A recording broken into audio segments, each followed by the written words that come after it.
Hi everyone, today we will do Kailash Chandra dictation transcription number 207. You can get the PDF from description box. So ready? Start. We welcome this opportunity provided for discussing our foreign policy and also the working of the Ministry of External Affairs. A truncated discussion took place in the other house yesterday. We look forward to a fuller debate here, as he was good enough in his statesmanlike manner. Since 1947, there has been a broad national consensus on our foreign policy, not only in this house, not only in parliament, but in the country as a whole.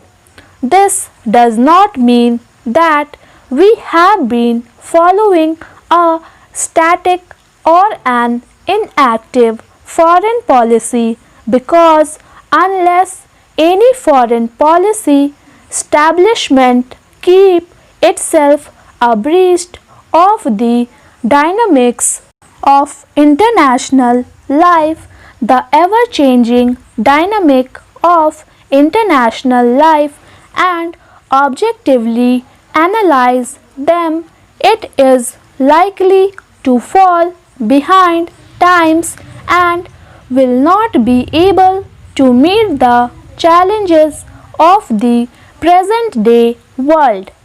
As he observed, radical changes have taken place in the international scene in the last 2 years or so. If we were to look at the world as it was in, say, 1985 or 1986, we would find that all the tension, regional conflict, failure, or disarmament talk had become a permanent feature of international life, and certain position adopted by the superpower and by other countries had become almost frozen. There was a reflex response to any particular given situation. Now we find that in the last 2.5 years there has been unrecognizable, almost unconceivable change in the international scene. How has this come about, and what role have we as a country played in this new atmosphere of new thinking, new approaches, new formulas? How are we meeting these challenges? This is mainly due to the fact that the two countries, the Soviet Union and the United States, have come to have a relationship which did not exist ever since the establishment of the Soviet Union and the recognition of the Soviet Union by the United States in 1933. In the last 2.5 years before Mr. Reagan handed over to Mr. Bush, he and Mr. Gorbachev have been met 5 times. This was unprecedented because certain initiatives were taken by the Soviet Union and they were responded to by the United States. It was possible to diffuse tension. The INF Treaty was signed. Similarly, the relationship between the Soviet Union and China is undergoing a basic change. The China-Soviet rapprochement, we welcome it very much. When Mr. Gorbachev was here in November last year, he, in his speech at Vigyan Bhavan accepting the Indira Gandhi International Peace Award, referred to the role the Soviet Union, China and India can play in Asia and the world. So we welcome this, and there is no question of our having any doubt or fear about that. It is a development which we welcome, which strengthens peace in the world and create a new atmosphere. Take the situation in Eastern Europe. What is happening in Poland or Hungary?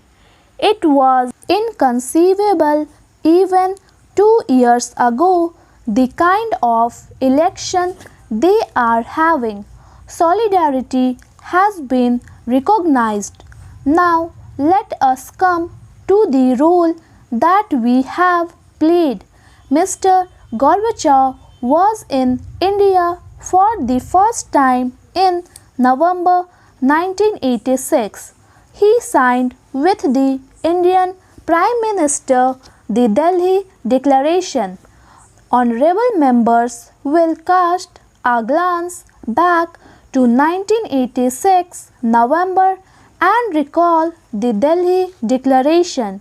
It says, I think, in paragraph 5 that the two countries will work for the establishment of nuclear weapon free world and that non-violence will be the basis of our life.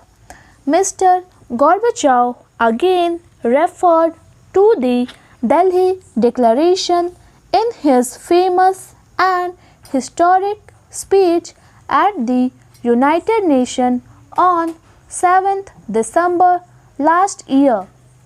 Now we see that this language of Delhi Declaration has become international legal tender and that Mr.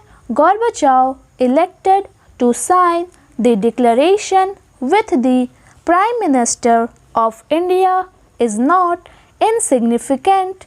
Therefore, we have not from today or yesterday but for the last 42 years been trying to impress upon the world that the world should get rid of nuclear weapon and that non-violence should be the way of life. This is a great tribute to the foresight of Pandit Jawaharlal Nehru, who laid down the framework for the foreign policy of India, and he did not that in 1947.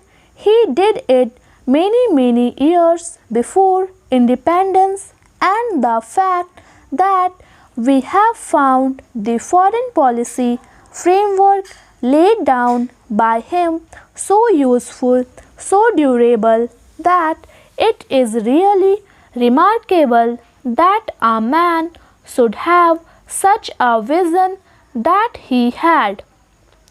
I cannot really recall the foreign policy of any major country which has not undergone drastic changes.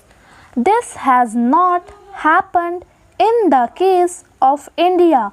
That shows the correctness of the foreign policy of India that has the support of the Parliament and people of India. Thank you. Please subscribe my channel Steno Star.